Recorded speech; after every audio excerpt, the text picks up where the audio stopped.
La fertilité, elle démarre avec quelque chose de très simple. On va la regarder d'en haut. Elle démarre avec une feuille qui tombe sur le sol.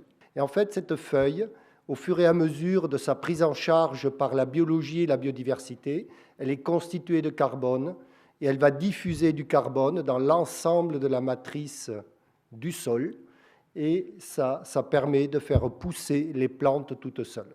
Combien produit un ver de terre, combien produit d'azote un ver de terre en mangeant des feuilles mortes où il n'y a pas d'azote dedans?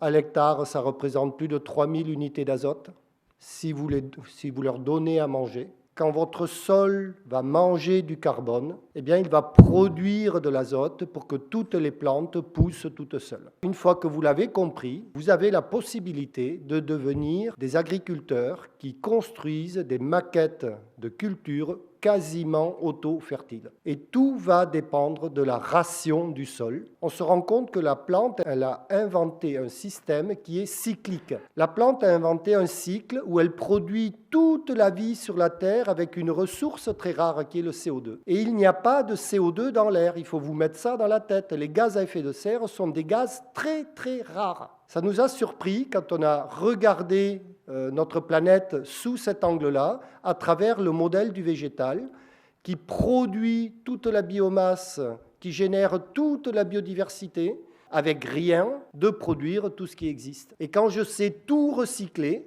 je ne manque jamais de rien, y compris du carbone rare dans l'atmosphère, qui est la base de ma photosynthèse.